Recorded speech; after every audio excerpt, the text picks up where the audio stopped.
Assalamualaikum warahmatullahi wabarakatuh.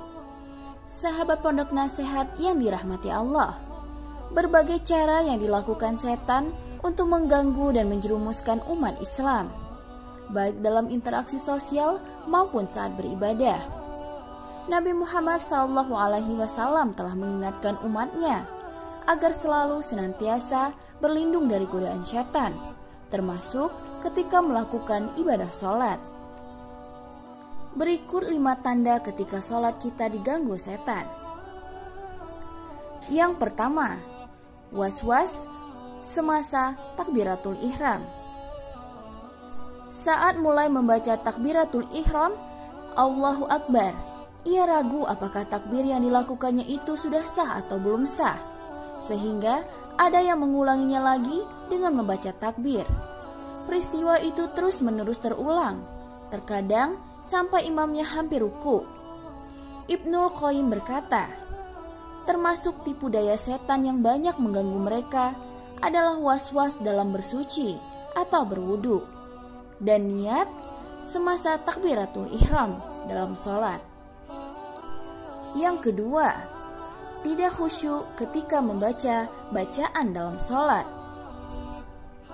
Sahabat Rasulullah SAW, yaitu Utsman bin Abil, datang kepada Rasulullah dan mengadu, "Wahai Rasulullah, sesungguhnya setan telah hadir dalam sholatku dan membuat bacaanku salah." Rasulullah menjawab, "Itulah setan yang disebut dengan kinzib. Apabila kalian merasakan kehadirannya, maka meludahlah ke kiri 3 kali dan berlindunglah kepada Allah Ta'ala. Aku pun melakukan hal itu dan Allah menghilangkan gangguan itu dariku." Hadis riwayat Muslim. Yang ketiga, lupa jumlah rakaat yang telah dikerjakan. Abu Hurairah berkata, sesungguhnya Rasulullah SAW bersabda, "Jika salah seorang dari kalian sholat, setan akan datang kepadanya untuk mengganggunya sampai ia tidak tahu berapa rakaat yang ia telah lakukan.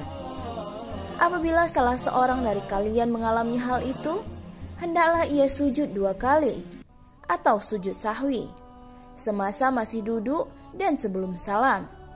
Setelah itu baru mengucapkan salam." Hadis riwayat Bukhari dan Muslim.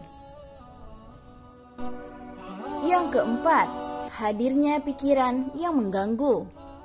Abu Hurairah berkata, Rasulullah SAW bersabda, apabila dikumandangkan azan sholat, setan akan berlari sambil terkentut-kentut sampai ia tidak mendengar suara azan tersebut. Apabila muazin telah selesai azan, ia kembali lagi, dan jika iqamah dikumandangkan, ia berlari.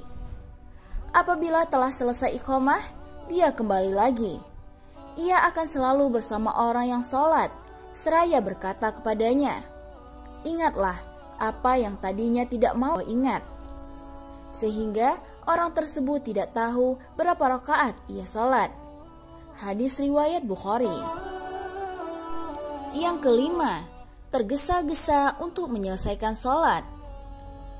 Ibnul Qayyim berkata, sesungguhnya tergesa-gesa itu datangnya dari setan, karena tergesa-gesa adalah sifat gegabah yang menghalangi seseorang untuk hati-hati, tenang dan santun, serta meletakkan sesuatu pada tempatnya. Tentu saja, bila sholat dalam keadaan tergesa-gesa, maka cara pelaksanaan asal boleh.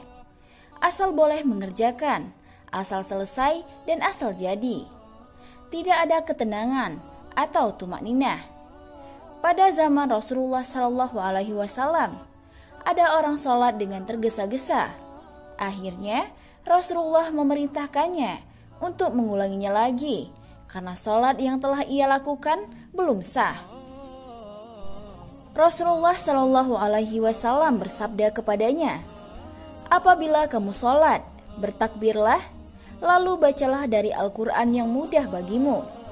Lalu rukuklah sampai kamu benar-benar ruku. Lalu bangkitlah dari ruku sampai kamu tegak berdiri. Kemudian bersujudlah sampai kamu benar-benar sujud, dan lakukanlah hal itu dalam setiap rakaat salatmu. Hadis riwayat Bukhari dan Muslim. Itulah tadi 5 tanda salat sahabat diganggu setan apabila sahabat mengalaminya. Semoga kita semua bisa melakukan salat dengan khusyuk, sehingga kita bisa memaksimalkan ibadah kita kepada Allah Subhanahu wa Ta'ala. Terima kasih telah menonton video ini sampai selesai. Jika sahabat merasa video ini bermanfaat, silahkan sahabat subscribe channel ini dan tekan tombol loncengnya agar sahabat tidak ketinggalan video-video terbaru dari kami. Wassalamualaikum warahmatullahi wabarakatuh.